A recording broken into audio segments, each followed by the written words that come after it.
Okay, so guys, we were just talking about s- our workouts during COVID-19. I'm here in Oregon. It's what, May 3rd right now, guys? Correct me if I'm wrong. And our governor just announced that it's going to be until July, sometime in July, when things are going to be open back up. So I haven't been able to get quality workouts in, and I've also been spending a lot more time working on a side hustle. That's for another day. But what I'm going to do is I don't know why I'm holding a comb there. Uh, Mhm. so what I'm going to do is I'm gonna get some dumbbells, get some sort of decent home workout situation. I don't have enough money right now to dump into a sweet, squat rack or anything like that. But after I work out for a month, I'm gonna start supplementing on creatine, take before and after pictures. And this is something I've been talking with John about here. But I'm trying to get him to take creatine because I've noticed that with myself, I am the perfect responder to creatine. Like my muscles swell. I can lift more. It's not significantly more. Like it's probably like within 2 to 5% more volume. So nothing to shake a finger at. Or I don't know. I'm using that phrase wrong. um, so then, Zach, what do you say, John, in response to that? What were you saying? No, I think Oz was talking before we decided to start hitting the record on this so that other people could listen in on the conversation. Well, no, Yeah. you were like, MRP says no creatine ever, or No, no, something. no. I said that I was talking to a couple of the vets on MRP who were suggesting that it wasn't necessarily the best idea or necessary to take it. So, and then just to add to that, I guess, I've also talked to a couple friends of mine. One's a personal trainer and another one has a master's degree in it's like physical therapy and personal training. I don't remember, basically sports medicine. And so he had taken specific classes on all the different performance enhancement drugs and whatnot. And one of the things that both of them have told me is that creatine only produces temporary short-term gains, and that as soon as you stop taking it, whatever gains you had would immediately go away. And so I don't know, I'm assuming that that's reliable information, but I I don't know. It's just one of the things that caught my interest. And so I've never taken creatine because of that. I've been tempted in the past, but I know that other guys swear by it. So what's your take, Oz? Yeah, so as far as the benefits of it, I think first, before really talking about that, it's just, are there big drawbacks? I mean, I think originally creatine was kind of seen as a suspicious thing, as like a quasi-steroid or something, and it's been so studied that I think it's pretty safe to say that there are really no drawbacks for doing it. I think that most people who experience any kind of drawbacks, it's like it bothers their digestive system, and that can be somewhat true, I think, for some people. I think the other thing is it makes you really thirsty because, as I understand it, creatine really is like about hydrating the muscles, and that's kind of what you see, those temporary kind of inflated, puffy muscles and the like short-term gains that people kind of talk about. Really, when it comes to performance enhancement, we're not talking about a huge amount of performance enhancement, but when you think about stacking marginal gains on top of marginal gains, in fact, I was just talking to a friend of mine about this. I was talking about, there was a study that came out recently, Jeff Nippard talked about it, where if you stretch your main muscle group doing like a 20-second static stretch between sets, they showed a slight increase in over the course of several weeks, and they were studying a control group, et cetera. And so we're talking about really small marginal benefit. And if you were just to say, well, now everybody has to do that, you're wrong. But if you say that there's no benefit there, you're also wrong. It's a small benefit.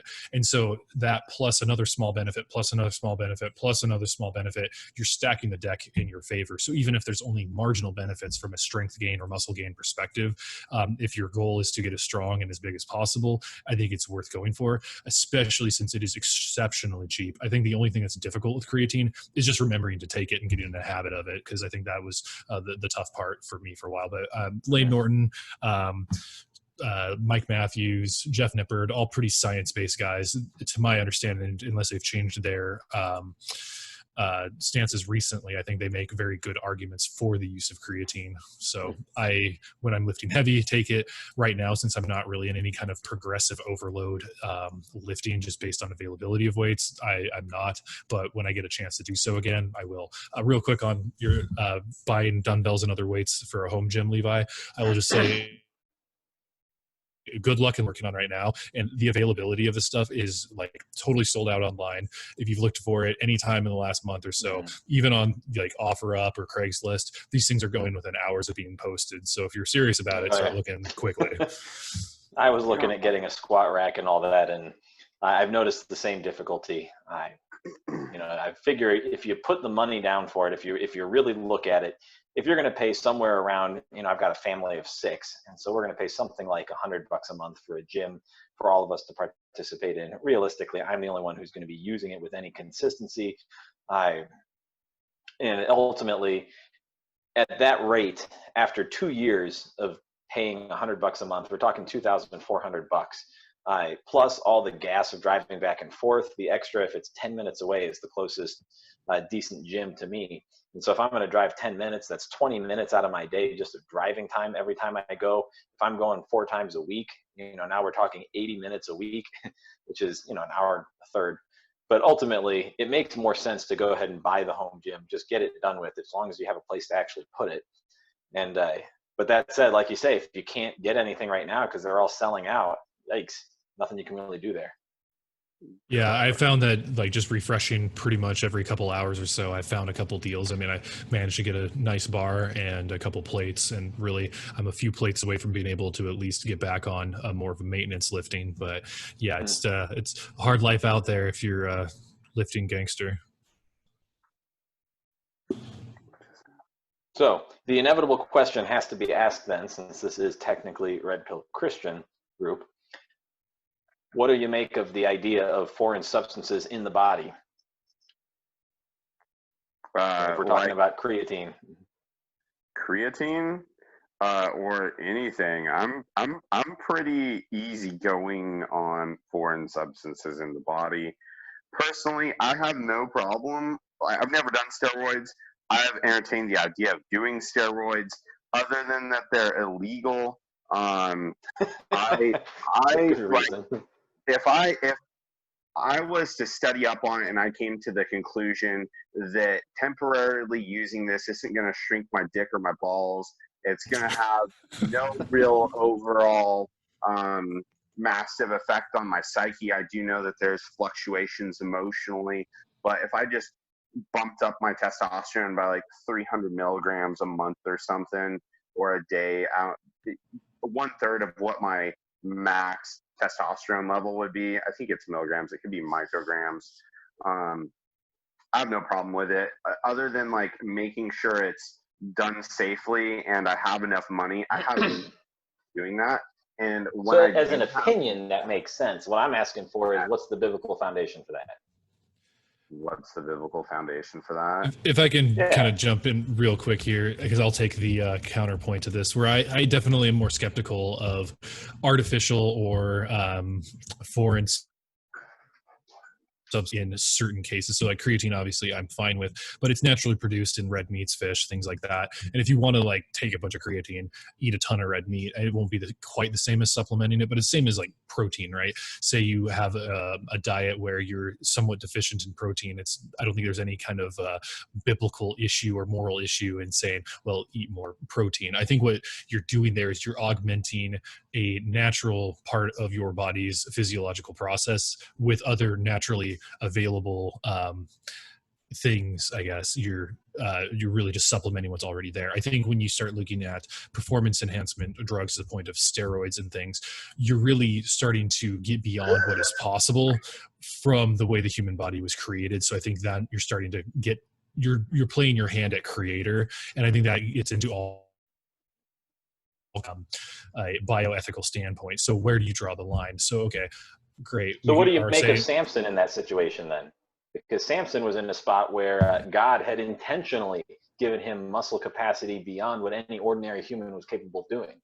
Yeah, the difference is he's the creator, I'm not. He can do that, and it's cool. So, like, if we say, okay, performance enhancing drugs with steroids is fine, then what's to limit somebody saying, okay, well, we're going to go ahead and harvest human growth hormone, or we're going to use genetic modification to create superhumans beyond that? I think you run into some pretty dangerous territory playing creator using unnatural means to try and recreate the human creation. And being that we're already shown to be the pinnacle of God's creation in the scriptures, I'm reluctant to try it too hard to improve beyond that using artificial means. Good So conversation. yeah, so the whole do not get drunk with wine for that dissipation. Like, you could technically say, like, when you have a cup of coffee and you're jazzed on caffeine, you're under the influence of caffeine. So could that like affect the Holy Spirit's ability to, minister through you? There's probably an argument for that. So somewhere along, like, you could make the argument for you should take nothing that could possibly augment your psyche or your body. Taking too much protein, taking too much that's maybe taking it too far, the too much protein thing. But I guess if it does not proceed from faith, it's sin. And so I don't believe that it's sin steroids, except for that it's illegal. And if it causes you to start being like, mentally, if you're taking too much steroids, you're just going to be an angry, pissed off person. And yeah, you're definitely going to mitigate the Holy Spirit's ability to minister through you. So there's that. So take it with a grain of salt. But if it was legal, if it was safe, and you're doing it within reason, I don't see much of the difference between that and, like, living on caffeine.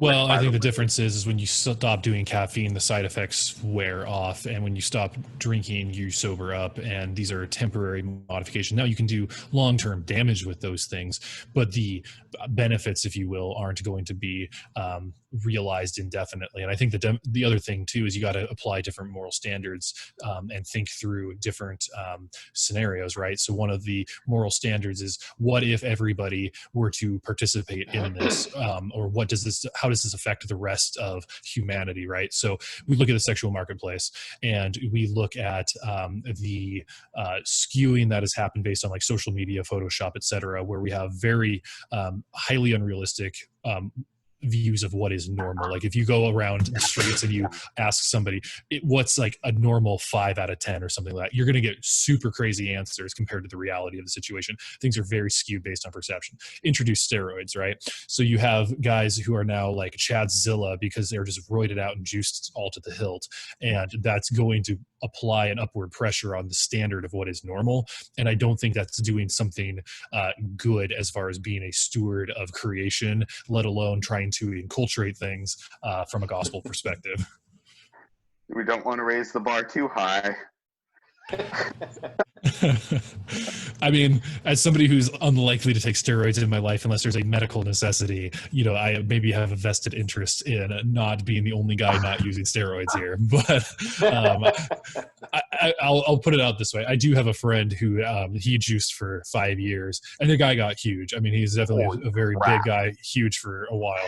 But he also has some pretty, he got lucky in that he doesn't have worse medical issues from it. I mean, he actually is very fortunate from it, but it's a pretty dicey situation. And when you come off of that, you may have worsened your situation.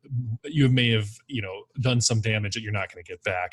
And a lot of guys who get on the juice, to my limited experience with them, they seem to always have that as their new baseline and what they want to return to. And so there's definitely some bitter cost that comes with it that you can't necessarily ignore. All right, John, time for you to weigh in. Time for me to weigh in.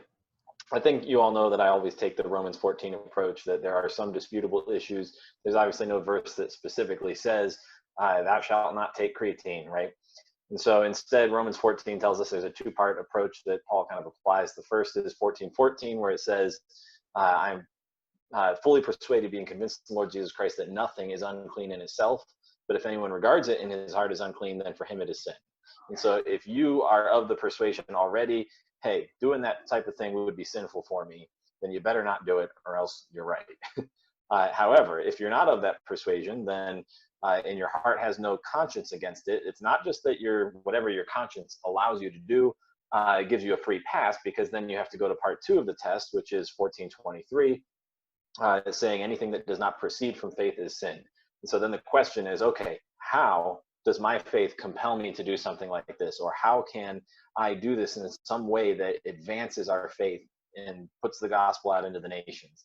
And so I've talked in the past about how something even basic, everybody watches TV, right? I mean, Netflix and chill is this phenomenon that's going across the world. And so to some degree, you could just chill and watch Netflix. But another part of it, as I've done in the past, is I talk to guys that I'm trying to disciple or who I want to share the gospel with. You see any good shows lately? And if they list one that's not on my list, I go out and watch it. So then I can start a conversation with them and build a relationship. And I'm doing that, 1, because I enjoy it, but 2, because it advances the gospel for me to do that. And so in the same way, I would say if you have a faith-based motive where you are saying, hey, I've searched the scriptures and I believe that the Bible would compel me to share the gospel in this way, and that taking creatine would help me, great, go for it. If it doesn't come from faith and it's something where you're saying, well, I'm just doing it because some guy over at RPC or MRP or something told me I should do it to get jacked, right? Now you're talking weak, crappy motives. You're living in some other person's frame. You need to figure out, what are you okay with? Where is your heart? And then what does your faith tell you? And are you doing it in a way that's consistent with your mission?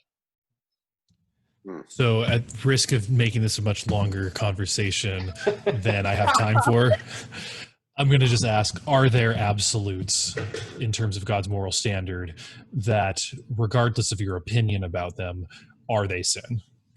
Oh, absolutely. Because you can't, in good conscience, if the Bible tells you don't do this in a very, very plain and clear way, with no room for interpretation, then there's no way that you could reasonably argue in faith that my faith compels me to do this, when it's so clear that your faith would compel you otherwise. Because the Bible still gives a clear standard of the guardrails for what our faith is moving, the direction that it takes it. So our mod Deep Strength always talks about how sin issues like this are always about the direction God is moving, not the destination, right?